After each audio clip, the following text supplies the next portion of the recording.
श्री राम जय राम जय जय राम। श्री राम जय राम जय जय राम। श्री राम जय राम जय जय राम। श्री राम जय राम जय जय राम। श्री राम जय राम जय जय राम।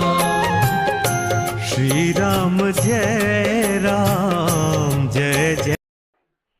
सादर ते ही आगे कर बानर, चले जहां रघुपति करुणा कर। दूर ही ते देखे दो भ्राता, नयनानंद दान के दाता।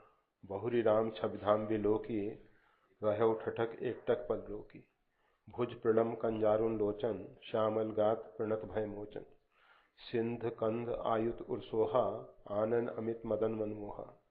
नयन नीर पुलकित अधिगाता, मंधर धीर कही मृदुबाता।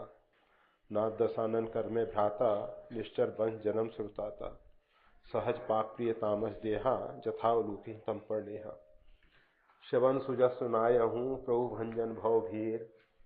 त्राहि त्राहि आरत हरन, कृपा सिंधु रघुवीर। सियावर राम जय जय राम, मेरे प्रभु राम जय जय राम। श्री राम जय राम जय जय। डरानो हंसके कृपा निके आज्ञा दी। विभीषण जिस भी प्रकार से आया है, उभय भांति ते आनो। भेद हमार लेन सठावा, अगर वो भेद लेने के लिए आया है अथवा रावण ने किसी अन्य उद्देश्य से भेजा है, कोई भी कारण हो, उसको आने दो। भगवान श्री राम हम सबको एक प्रेरणा देते हैं, जो शरणागत है उसका त्याग नहीं करना चाहिए। भगवान श्री राम कभी भी किसी भी परिस्थिति में शरणागत का त्याग नहीं करते हैं। वैसे जब ये बात कही जाती है तो उसी समय अंगद का चेहरा सामने आ जाता है। अंगद कह रहा था, असरन सरन विरुद्ध संभारी, मोईजन तजौ भगत हितकारी। प्रभु आप असरन शरण है, जिसको कहीं शरण नहीं मिलती है वो आपकी शरण में आता है तो आप उसको निराश नहीं करते हैं। आप मेरे को जाने के लिए ना कहें, ऐसा अंगद का निवेदन था। फिर उसने और भी कुछ निवेदन किया था। बालक बुद्धि ज्ञान बलहीना, राखू नाथ सरंजन दीना। नीच टहल ग्रह के सब करिहूं, पद पंकज बिलोक भव तरिहूं। उसकी सभी प्रकार से इच्छा सही है, सभी प्रकार से उसकी इच्छा सही है, भावना सही है। और ऐसी परिस्थिति में भी भगवान श्री राम ने अंगद को उपहार देके अपने गले की माला निकाली और दे दिया कि जिस प्रकार से माला को मैं हृदय में धारण करता हूं, अपने साथ लगाए रखता हूं, इसी प्रकार से तुमको मैं हृदय से स्वीकार कर रहा हूं। मैं तुम्हारा त्याग नहीं कर रहा हूं, परंतु जो एक बार आपको युवराज पद पे अभिषिक्त किया गया है, तो उस कार्य को भी आपको देखना ही होगा, देखना ही होगा।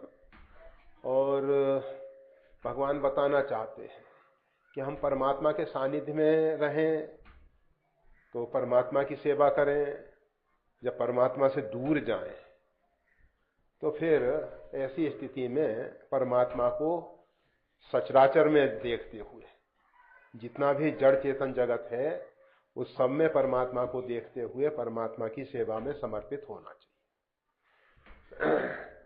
जब तक परमात्मा हम पे विशेष कृपा करते हैं, हम परमात्मा के सगुण साकार विग्रह के साथ, चाहे वो त्रेता के अंदर श्री राम के रूप में हो, द्वापर में कृष्ण रूप में हो या किसी अन्य रूप में हो, जब तक हम उनके साथ हैं तब तक तो उनकी सेवा करनी ही है।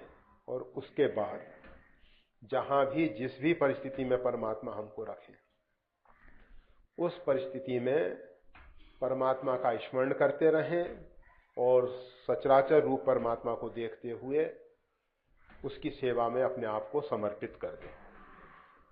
सचराचर की सेवा में सबसे पहले जैसे हम सबको, सभी जितने भी चराचर जीव हैं, उन सबको ये प्राण वायु की बहुत जरूरत है, श्वास की बहुत जरूरत है। तो हम कोशिश ये करें कि जहां तक वायु को प्रदूषित होने से बचाएं, वायु प्रदूषण पे हम नियंत्रण रखें, ना तो स्वयं वायु को प्रदूषित करें और जो दूसरे करने वाले लोग हैं उनसे भी उसकी रक्षा करें। ये जो बहुत से लोग जो हैं, हमारे यहाँ एक व्यवस्था है, मरणोपरांत मुख में अग्नि दी जाती है, परंतु बहुत से भाई बहन सोचते हैं पता नहीं बाद में कोई देगा कि नहीं देगा, तो जीते जी अपने मुंह में अग्नि लगाया करते हैं। सिगरेट के रूप में लगाते हैं, कोई चिलम के रूप में लगाते हैं, कोई हुक्के वाले जरा क्या है कि वो पानी में से धुल धुल के धुआं आए, वो एक अलग व्यवस्था थी। तो ये जो मुख में अग्नि लगा के दूषित धुआं छोड़ रहे हैं, कहा जाता है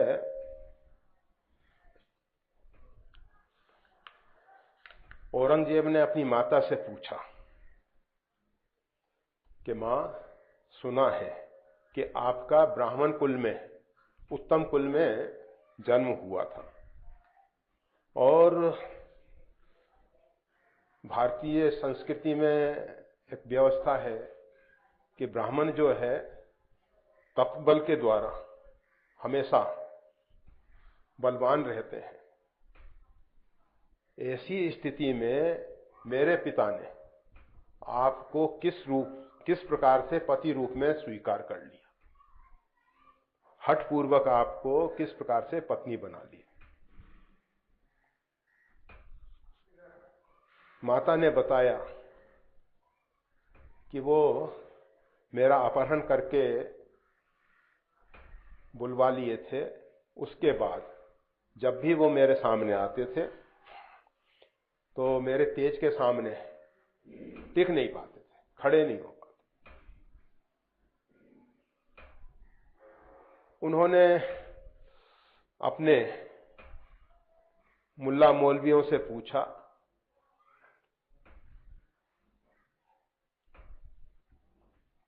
कि किस प्रकार से इस नारी का तेज नष्ट किया जा सकता है। उन्होंने कहा सरल उपाय,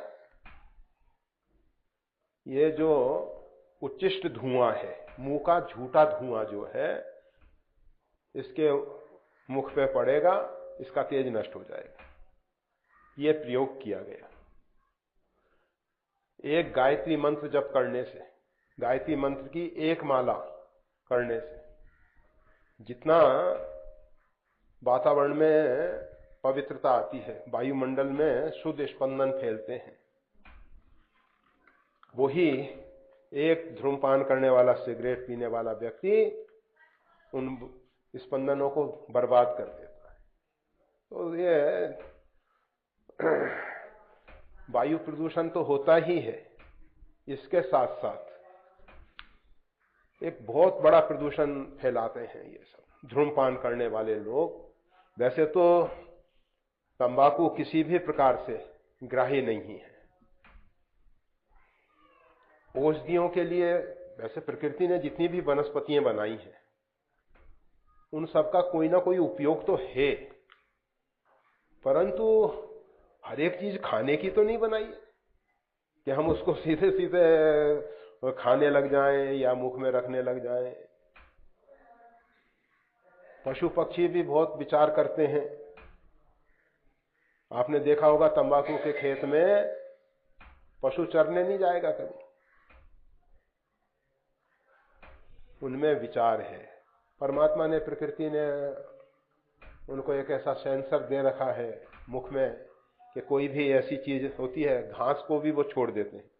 ये तो कभी कभी धोखा क्या होता है कि जो हम घास को काट के चारा देते हैं उसमें कोई ऐसी घास चली जाए, अन्यथा गाय तो ऐसी घास को नहीं चरती है, नहीं चुगती है। तो हम ये बता रहे थे कि वायु प्रदूषण में अगर हम किसी भी प्रकार से भागीदार हैं, सहभागी हैं, तो हम परमात्मा के विरोधी हैं, क्योंकि सचराचर को तो इसकी जरूरत है, शुद्ध वायु की जरूरत है। हम सीधा सीधा परमात्मा से द्रोह करते हैं, विरोध करते हैं। अच्छा नहीं, अच्छा नहीं। और भी हम सब जो वैचारिक प्रदूषण फैलाते हैं, दुर्विचार के द्वारा, गलत विचारों के द्वारा जो वैचारिक प्रदूषण फैलाते हैं, इससे भी सार्वभौम अस्तित्व को क्षति पहुंचती है। तो इस प्रकार से हमको बचना चाहिए।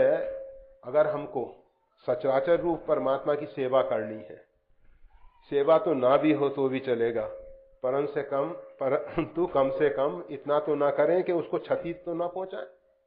पर हम तो अपने आप को कहते हैं कि मानव सबसे श्रेष्ठ बुद्धि वाला है, परमात्मा की प्रकृष्ट कीर्ति है, उत्तम कीर्ति है, और उत्तम कीर्ति के ये कार्य अशोभनीय है। तो बस विचार करना चाहिए।